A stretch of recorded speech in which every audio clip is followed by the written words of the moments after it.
Welcome Juan Lopez Salaberry, founder of Innerforce Sports. How are you doing this morning or this afternoon?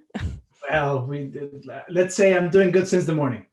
Good. You're located in Madrid, and I'm recording this from the East Coast of the US. So we have like a 6 hour time difference going on here. So that's why we've got morning and afternoon happening. Absolutely.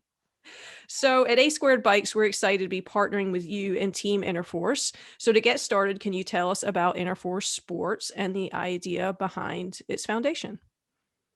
Sure. So where to start?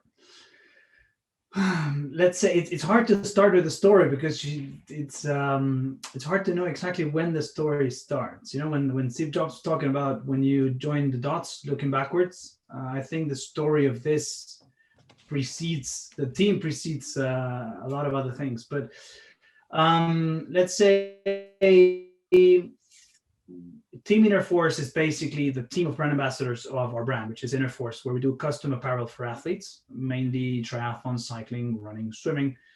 Um, and the idea was really to start a company that would allow athletes, both individuals and teams, to find access to quality gear, but at the same time that really would carry a meaning. It's not just clothing; it's really something that enables people to embody a higher sense of power by having something that's special to them. Nice. And so are you a cyclist or a triathlete yourself? So this year marks the 10-year anniversary of a back surgery that I had, which basically took me from not being able to sit down without pain, or not being able to lay down without pain, or walk without pain, or do pretty much anything without pain, to now having done 3 or 4 years of consistent training and racing in triathlon. I might be lying a little bit because last year was very tough. But apart from dealing with reality, I consider myself a triathlete. I think I struggled for a long time to really define myself as an athlete in itself. I think a lot of us, especially amateurs, have a bit of an imposter syndrome when it comes to, are we really athletes? We look up to certain people and we look at all they've done, and in a way we question whether the value of all the time that we put in there, or at least personally, I probably question the ability to define myself as an athlete versus other things. But the reality is, I think I've earned my stripes in the last years with just basically just putting in the time. Wow. Well, amazing. I'm glad that your back surgery went well, and you've obviously come so far from being in that sort of pain. And you're actually the second person I've interviewed for A Squared who had a back surgery. Our pro, Alyssa Dela, had back surgery when she was in middle school. So we seem to have a bit of a back surgery theme going on here, but I'm grateful that you were able to recover and do triathlon. I understand what you're saying about imposter syndrome for sure. I like, oh, I'm not an athlete because we're not at professional level, but I just did my checkpoint swim at 6 a.m. this morning, and I feel like an athlete, right? We do a lot of training.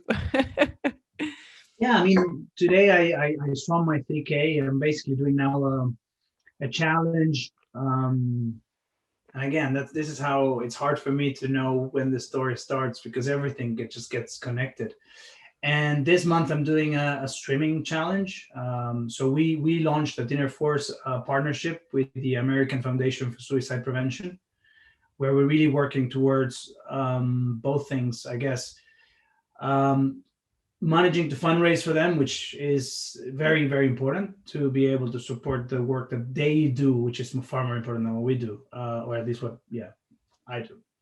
And so in a way managed to support them with some of that funding, which we are all in the team committed to raise at least $1,000 for them through this year, and at the same time raise awareness about the importance of mental health. I think as athletes we tend to focus a lot on the physical aspect of things, because we believe that that's gonna bring a lot of results, and it's gonna show better in the time that we post. But the reality is, through the process of that, we work immensely with our minds. I've seen countless stories of athletes through endurance sports overcome massive hurdles in their lives, whether that be depression, whether that be obesity, whether that be, you know, all sorts of things.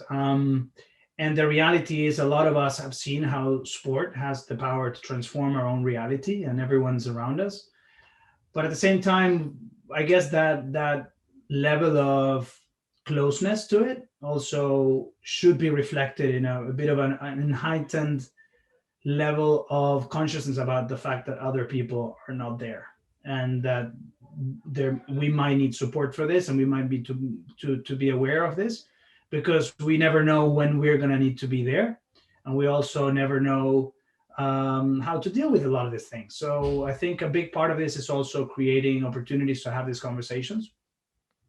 And so, as kind of to get this started, I decided to go, because it was also 10 years of my back surgery. I decided that it was a good idea to do a swim challenge to raise some funds. And so I decided to swim 50K through the month of February, and gather people around the idea that it was worth talking about this through the whole month. So this gives me an excuse to every day post my swim and say, hey, we're talking about suicide, we're talking about people taking lives, we're talking about people needing support.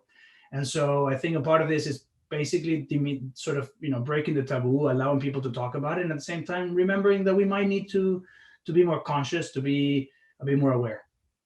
That's wonderful, that cause behind it. I think especially COVID has tested all of us, and many of us who are So much. athletic lost a bit of ourselves without maybe the racing, or for me personally, just the isolation. I think triathletes can be single-minded and isolated anyway. We tend to train by ourselves, but I didn't realize how much I missed the camaraderie that we have from the sport until it was completely taken away for a year, And as you mentioned, we need to be cognizant of our own mental health, but there's other people who are in more difficult situations. So I commend you for that. And how can people follow you and your this goal for February? We're 2 days in. So how far are you into your 50K for February? So I did 2.5K yesterday, the 3 kilometers today.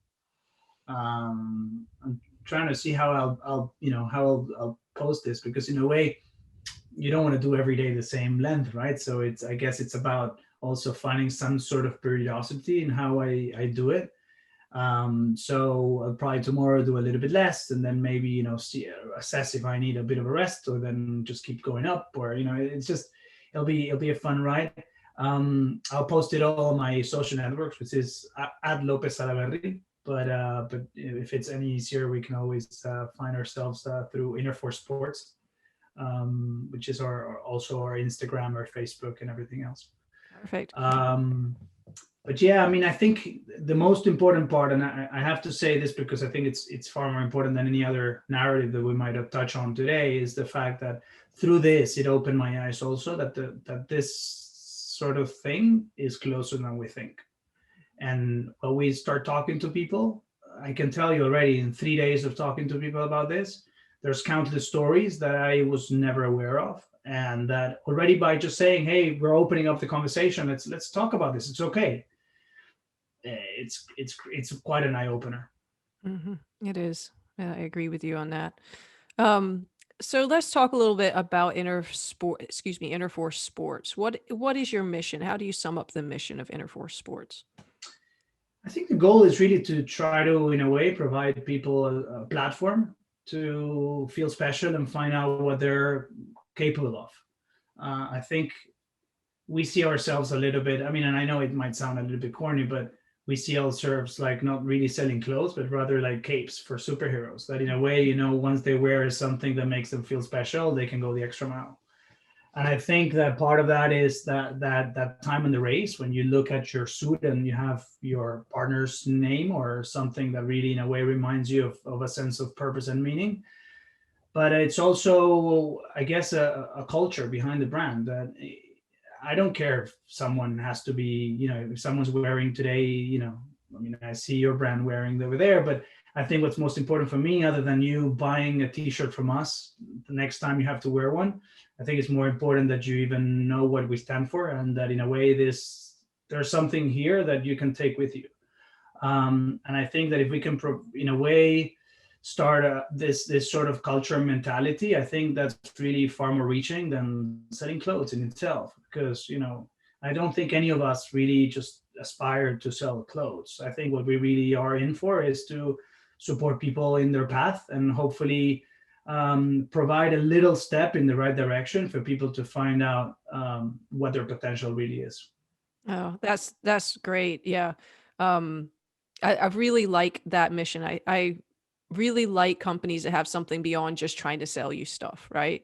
And we're in an age of consumerism where it feels like the only thing we can do is buy stuff. But if you're going to make that choice to buy something, I think you want to do it with a company that has a strong mission that you align with. And something that I align with Innerforce Sports is your sustainability aspect that you have on your website. Can you talk to us about how apparel manufacturing has a negative impact on the environment, and how Innerforce Sports is trying to change that in the clothing that you guys produce? Sure. Again, the story gets more complex, but yeah, I mean, as you very much say, the impact of the clothing industry is terrible. When you look at the numbers of how much of this clothing that gets produced ends up in landfills, and most of the times not even being used, just for because of the nature of the beast and how consumerism, in a way, it's all about producing big volumes of something, creating trends and creating fashion concepts that should last very little so that we can then sell you something else again. Also, this concept of this sort of fast fashion approach to we produce mass amounts, we sell them cheap, and we let's just push your product. And so in a way, I guess we're well aware of that, and I cannot say that if we wouldn't think that what we're doing has some sort of bigger concept and idea behind it, then we probably should be doing something else in a way. Because if you want to wonder whether someone needs one more piece of clothing in this world, we probably don't need one more piece, right? Like, we should stop already altogether, but we should stop a lot of things. So I guess finding better ways to consume, to live, and to produce should be a bit of our focus. Through that, there's a gazillion things we could be doing, and I think a part of what we are in a way intending to do is working through the stages of creating awareness, generating some sort of education, encouraging people to in a way measure what they're doing, and ourselves as well, finding ways to reduce those patterns, and in a way try to offset them at the end of the process, right? When you typically look at carbon neutrality, or you look at processes to in a way make some sense of what we're doing, you typically look at those three elements of measurement, reduction, and offsetting. I had the pleasure of the last sort of year and a half or 2 years been studying back in school. And so I went to study sports management in Lausanne in Switzerland. And the last sort of part of that process, I was basically working at the International Olympic Committee in the sustainability department. And so that, in a way, I have to say, was not by chance, but really a purpose, sort of a very purposeful choice to try to learn what we could be doing better. And I when I say we, is, I guess, the more clear consequence is Innerforce, but the reality is, when I say we, is we as an individual, as a business owner, as a team member, as a citizen, as an athlete. And it's a huge eye opener. When you start looking at all the things that you could be doing better, then there's only space for action. And so I guess the last sort of 6 months have been a process of trying to grasp what was there, what we could be doing. And I cannot say I'm an expert in this. I barely touched the surface, but already on the surface, there's so much we can do. And so the approach right now is has sort of several elements. I guess the first one is us as an organization. And when we look at us as an organization, last year we took the first step of looking at our team and looking at our own emissions. first of all, having some sort of measurement, because we I guess none of us had really even measured our emissions at all. So we looked at that. We looked at ways that we could potentially be reducing these emissions for next year, and then we went to all those unavoidable emissions, and we offset them through a platform that we thought was reliable enough to make us as an organization carbon neutral. So that was last year. The second stage is we're looking at all our production, and there's no secrets. We still work with China, and we still work with places that we know we shouldn't.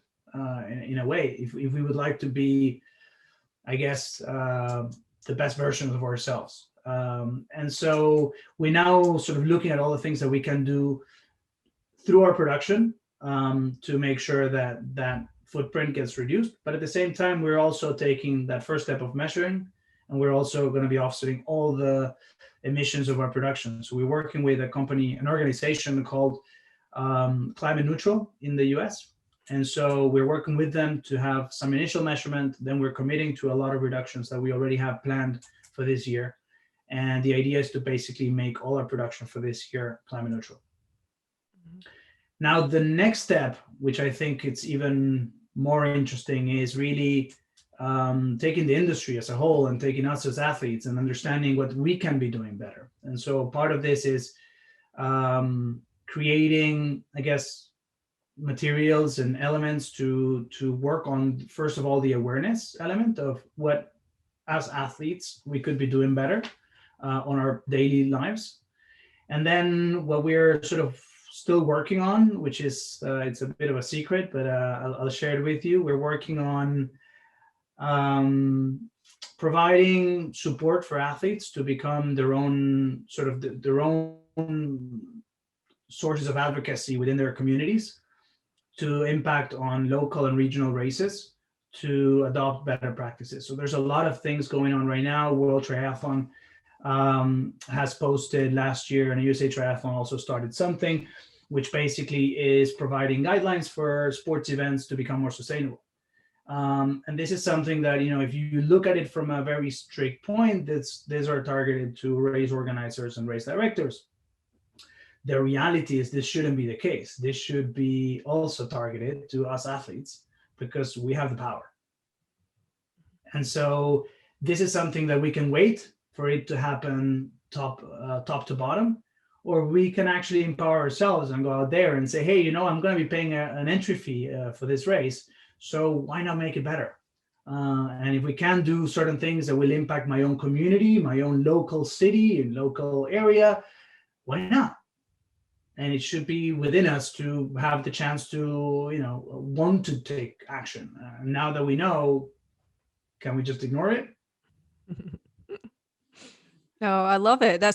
It makes me excited to follow your journey. And when you have those athlete advocacy resources ready, I'll be jumping on that. What I found very interesting with COVID and the cancellation of races and certain races going ahead is that I did my first trail race, and the ultra trail community seems to be a little bit further ahead when it comes to like their impact, because they're running through the trails. So, they didn't supply aid stations, so you have to carry your own stuff, which is fine. I trained that way, but it meant there was just no trash anywhere. And it just was absolutely wonderful. Right.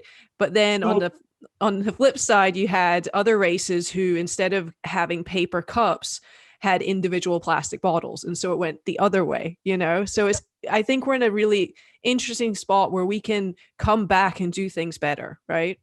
For sure. And what I've seen with sports, because when I was at the IOC, I was looking at sort of across the board when it comes to like different sports. And you typically see that everything that has to do with the mountains or the water are far ahead, right? It's kind of crazy that our sport that combines a way, the land, the water, we need to catch up. And I think the federation is doing a great job. Their guides, really, their guidelines for sustainable events are fantastic. I think it's now sort of, the time for people within the industry and all of us to start picking up the ball and saying, okay, what can we do? And I think the power relies within us. And if we are, if us as athletes, we're sort of in a way also pushing in that direction, I think we're just in a very, in a very good spot. And what really, I think, part of what's happening here is that a lot of the times we tend to believe that things are either good or bad. And I think there's a lot in between, and there's a lot. I think it has to do with doing a little bit better. And as long as we can do a little bit better, then we're in the right track. It doesn't matter. It's not about whether we get there or how we get there or when we get there. I think it's just about, going in that direction. And we have a lot to do. Mm-hmm. I have to say, because you've mentioned it twice now, I competed in Lausanne for the World Championships, the ITU World Championships in 2019. And so I've been to the Olympic area and swam in Lake Geneva, and just beautiful and amazing. I could not imagine studying something like sustainability in sports and somewhere that was any more beautiful than Lausanne. My husband and I absolutely loved it. And swimming in that water that's so clean compared to like what we swim in here. I kind of joke that as a triathlete, I've swam in some of the most polluted waterways in the world. It's disgusting.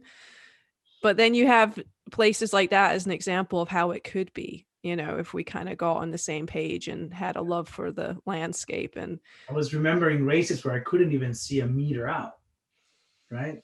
The only thing you can see or feel is this person in front of you just kicking you in the face. Yeah, I swam in the Potomac in DC, which they don't allow people to swim in because it's so dirty. And that was just pretty disgusting. So ultimately, the beauty of this is that we can take action. So now it's when we can start sort of asking ourselves, what can we do? And so I guess our goal as a company is now to sort of start putting out there some options of what we can be doing. But then it's really all about, everyone taking a stand and trying to do a little bit better. This doesn't mean, because sometimes I guess the horrifying part of just even opening your mouth about this is that it almost suddenly implies that you're perfect. And it's not. It's not. I'm not, at least I'm not. Right. I still have a lot of room to improve in many, many ways and in many directions. In life in general, but also talking about sustainability.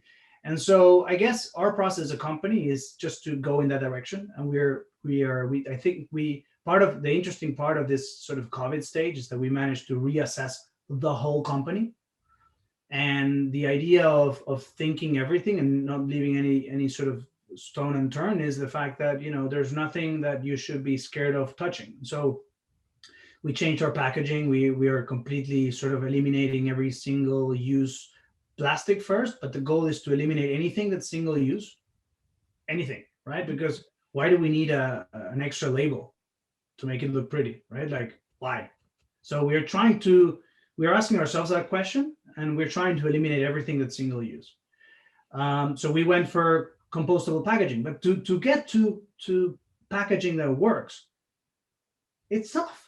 Mm-hmm. Right? It's not easy. It seems easy to say you shouldn't have plastic bags, but the reality is, for many reasons that we are not even going to go into, but I'm happy if anyone there has a business and wants to change packaging, can reach out to me directly. I'm happy to share a lot of research that we've done. It's just not easy. And so there's a lot of elements that from the outside, it feels like it's obvious why you shouldn't be doing this, but it's just not obvious what you should be doing instead. And so we're going through that process. We're reassessing every one of our fabrics. We're reassessing where we produce things. We're reassessing all our logistics. And a part of this was also working through a big sort of rebranding but not just from which of course meant also our identity and our logo and how we looked, but it's also about what we mean and what we want to stand for. And I think that now, after we've been out there for about 3 years, I guess now after this 3 years, it's like, okay, we've been exploring a lot of things. Now we kind of have a sense of who we are, and we want to be able to tell this story. And I think a part of this, and it's powerful because sometimes it's very hard to tell the story. You kind of feel a little bit ashamed to tell the story. But the powerful part, and as I was sort of connecting to the previous topic on the foundation, the important part about mental health, is that if you don't talk about it, the conversations never start. So the beautiful part of this, that as long as we're out there and we're telling our story, then it creates the conversation, and we can talk about a lot of topics. And this is I guess, the most beautiful part of our rebranding, because in a way you could easily say we do clothes, but now I cannot easily say we do clothes. It gets very complicated, but beautiful at the same time. So I tell you we do clothes, but it's the excuse for us to do a lot of other things. And so now for us, sports, the social element and the sustainability, and I guess more environmental element, they're as important as everything that we do, because it allows us to have that conversation. And so, yeah, I don't know. And so what? Yeah. Well, I'm excited to be able to have the conversation with you and talk about this story, and the journey you have as a business is I mean, you can correlate it with the journey as we have as individuals, like you mentioned. Like, the idea of perfection is not a good one. It stops a lot of people in their tracks, right? For And sure. we're always just trying to do a little bit better. And it was good for you to bring up that, you know, it's not easy to find alternative packaging, right? Like, there has to be people leading the vanguard to like try and improve the situation that we're in. And us as consumers, you're providing a brand that we can feel comfortable in buying in, because you're putting that effort into it. So 5 years ago, looking for a sustainable cycling apparel brand was incredibly difficult, you know? So what am I going to ride in? I still need to buy cycling apparel. But now companies like Innerforce are providing something that's good, you know, getting better every single day. So it's really good. I appreciate all the work that you're doing in that direction, for sure. Yeah. And it was, so there's one element there which is connected to our values, which is also this idea of being 1% better every day. There's this extremely inspiring story that we've seen at the beginning of the year, with the first Down syndrome finisher in Ironman, which, in a way created such a beautiful thing for not really just us, but really everyone out there. And it's the kind of things that, create a lot of hope and a lot of this idea that, really, what am I even complaining about? Is my training block today not as I wanted? Is, how is this perfect? Not perfect. And I think what it comes down to is, we had someone saying, hey, but you're now talking about 1% every day, but that was his concept, right? And we were looking at this 6 months ago, because for us it's not really something that we believe it's us or ours or someone else. It's all of us, right? And so I think as long as we, in a way, as individuals, as athletes, as whatever, we strive for just a little bit better, just doing anything, learning a new thing, just giving, saying thank you a little bit more than we did yesterday, connecting with someone, being able to support a foundation that you like, being able to train better and feel better, being able to, I don't know, whatever that is, just being that 1 little % better, I think connects a lot with the essence of not just what we want to be as a company, but who we want to be as people. And so we need to end with this idea of perfection, because perfection doesn't exist. Perfection seems to be the place that we, in theory, are going to or want to go to, but we will never get to. And as long as we still think of this idea of perfection, we'll still be unsatisfied, because we'll never get there. Mm-hmm. Right? So we'll be waiting to get to the place where we're going to be happy, mm-hmm. that we'll never get to. I love it. As a concept, it's terrible. Yeah.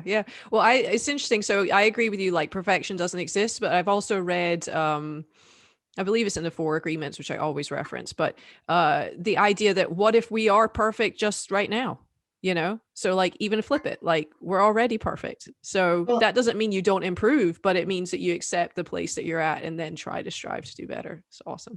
I guess that connects to my next thought, which is the fact that as long as we stop thinking of perfection as a destination rather than a process, then that's where, we shift it, and we can be happy today, and we can be okay with what we are today.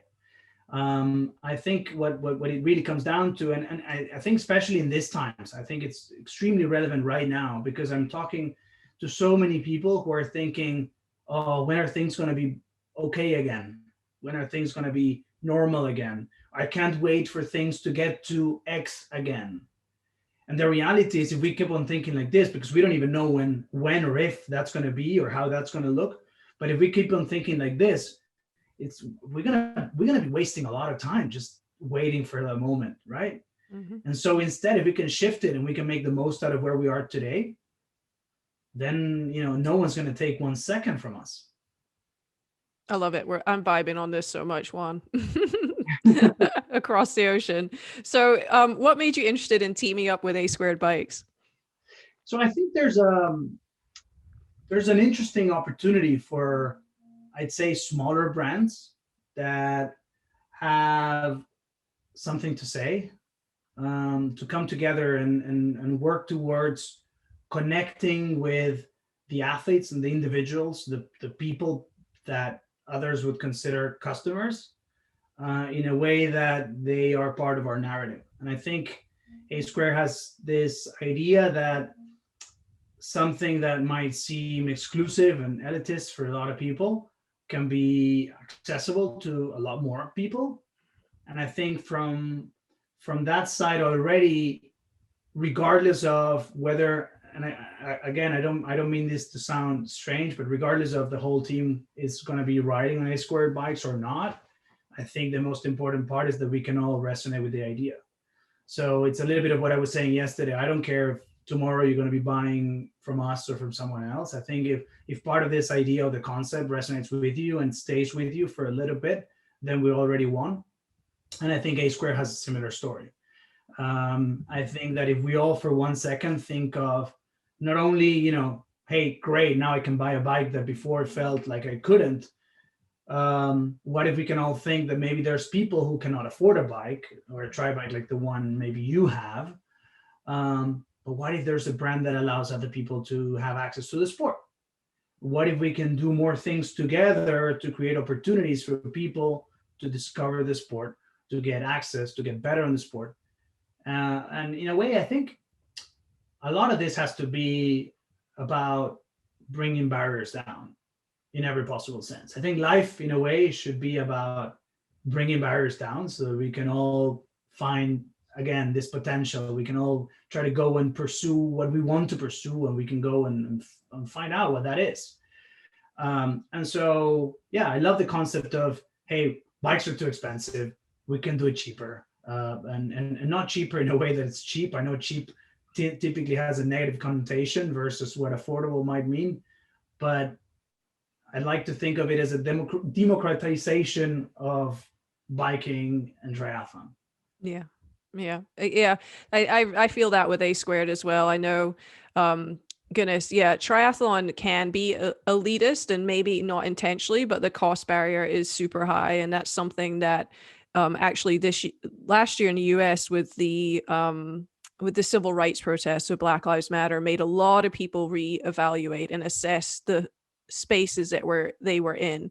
And I think USA Triathlon and triathletes in general had to look at the spaces we're in and understand why triathlon is dominated by a certain group of people and what are the barriers and how do we break them down. And so a lot of it, I mean, part of it is that gear aspect. And so it's great to work with a brand that's breaking down a price barrier and Yeah. providing a high quality product. I enjoy riding my Speed Freak, that's for sure. Yeah, I mean, there's a lot of barriers in triathlons. It's of course not just the gear, but we are well aware that that's one of them. I mean, we're not per se something, a brand that fights on price, but we're working very hard on trying to find ways to provide avenues for people who might be otherwise in an impossible place to buy, say, a tri suit or whatever that is, to have access to it. I think. A lot of it is, let's just be mindful of the fact that not everyone can, and so how can we create ways for people to come in at different stages or at different places, just because ultimately, even if you want to look at this from an egocentric place as a business owner and you want to say, hey, I want to make more money, there's no better business than getting more people into the sport. Mm-hmm. Mm-hmm. Right? So if you just want to make this an economical thing, let's just bring them all on board. Let's make a bigger industry out of it. Now, through the process, you're going to find out that a lot of people will find out a lot more than just a sport. And I think that's what's powerful about it. Yeah, I agree. I mean, triathlon has been, a positive force in many people's lives, and yours and mine. And I would just, I always say, like, the best bit of triathlon really is that camaraderie, where the last person crossing that line gets more cheers than the first, because you've been there, you know what that person is going through. And it's just a collective outpouring of support for people that I've never experienced in any other sport. I mean, I don't even want to I get goosebumps because I'm thinking of, like, me crying, not being able, not thinking I could make it, or just crying because I just see someone cheering me on the outside, and going through all that, negative talk in your mind. And at the right time, someone tells you, come on, you can do it. And you don't even know who this person is, but suddenly, you just like, of course I can. Of course I can. And there you go. And so there's a lot of things that happen to your mind. And I think there's a lot of growth in the sport, I guess. In everything that has to do with endurance, there's a lot of mind into it. There's a huge struggle within. There's this need to tap into things that you didn't even know were there. And there's a lot of self-discovery. And I think that's the beauty of this sport, because it's really a way to prove yourself and no one else really that you can. And it's a powerful concept. Mm-hmm. I celebrate every time I cross the finish line. And I'm not at the very front. And I think that's a powerful sport, because in most other sports, either you win or you lose, and most of the times here you're just a winner. Mm-hmm. Mm-hmm. Mm-hmm. And you win your own battle. You've been doing this for hours, and you've been fighting it. You've been fighting your own demons, and you won. You beat them all. You made it. Mm-hmm. No one can take that away from you. Exactly. I think that I find it translates into life as well. So when you encounter difficulties in your life, sometimes I have to tell myself, remember that time when you were mile 18 on this, and you got through it. And so I feel like physical empowerment can help with mental and emotional empowerment as well, that they all play together. So it's a fantastic sport. So much. It's a powerful sport. And I think that's why, at least in my own perspective, this is how I'm still in it. Mm-hmm. Because, of course, a lot of the times you wake up and you don't want to train and you don't feel like it, or you're even starting and you're like struggling and you're wondering, why am I even here? And so many times, even while you're in a race, you're like, I'm not having a good time. Like this, I don't want to do this. But then there's no one time that you cross the finish line or you finish that training block, and you feel so good. There's the sense of accomplishment. It's just unique. Mm-hmm. And no one can take that away from you. Like not on a Monday, not on a Tuesday, not on a Wednesday, not on the race on Saturday or Sunday. And I think that's why most of us get hooked. You start and then you just want to keep going, because it shows you so much about life and about yourself, and it shows you a lot about everyone around you who's supporting you and pushing you in that direction. It takes over. It takes over completely. It does, yeah. As us, amateur triathletes training 15 to 20 hours a week and working a full-time job. We're a little bit crazy, but we keep going. So what do you envision for Innerforce Sports in the coming years? And I mean, we've talked a little bit about this. Where would you like to see our sport go? I think that if we can touch a few people's lives, and make them feel better than before they knew us, I'm happy. It sounds corny or whatever, but I'm 100% with this. If we can, now this thing that we're doing with the foundation, it's just unique. It's a privilege to be able to do this. And so, because I was because I was in the team, I was the first one to go out there and fundraise. And I think it was a pleasure that I haven't experienced before. I haven't done this fundraising or challenges or things before. And it just felt great. So I took my own, pill and I loved it. So if we can make anyone else feel a little bit like this through the coming years, if we can work with people to potentially influence positively their local races, or we can or even for our own team. If people working in the company feel better than what they would be feeling working somewhere else, I think that's great. So I think ultimately what we need to remember is that we're more than just product. We're more than just money. I think all of this is the energy that we need to be able to do what we want to do.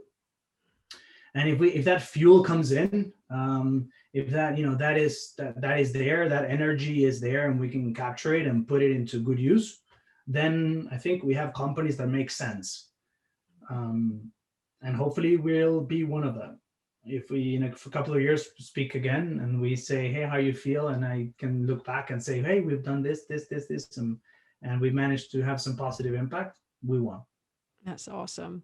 So how can we follow Team Innerforce? Tell us all your handles, or where do we keep up? Because like I said, I really am looking forward to this new secret thing that you disclosed on our interview coming out. So So yeah, I mean, our website is innerforce.com, or all our social handles are Innerforce Sports. Okay. So at Innerforce Sports. And yeah, I mean, my email address is juan@innerforce.com. So I'm really extremely open to receiving communications of all sorts. So if it's someone from a brand that wants to know anything more about our path within sustainability, or how we see anything about the business, I want to share information, I'm happy to do that. If it's an athlete wondering how they can, in a way, look at any of the topics we touched on, I'm happy to share that experience as an athlete, and really anything. We have open doors. Wonderful. Well, I appreciate you speaking with us, Juan. I really enjoyed it. I could talk to you all day, but we're not going to do that. I really love Innerforce's gear. I love the mission behind it. It's exciting to find companies like yours that are trying to be better every day and taking those steps in the right direction to help, triathletes like me live up to my values and do better every day. So I really appreciate that. Thank you. And I think, just as a last thought, I think we really need to start thinking of companies as people. The same way we look at customers as people, it's people everywhere. It's people who work at companies on the customer side. It's people who produce something. There's people all over the wheel. I think as long as we, in a way, humanize companies to remember that they should also embody, as you say, values and missions and purpose, then I think we'll be in a better spot. If we stop thinking of it as abstract things that are either good or bad or evil, there's all sorts of things in between, because they're people everywhere. Mm-hmm. Wonderful. Well, thank you, Juan. Have a great rest of your day, and we will be following you. Thank you so much. It's been a big pleasure.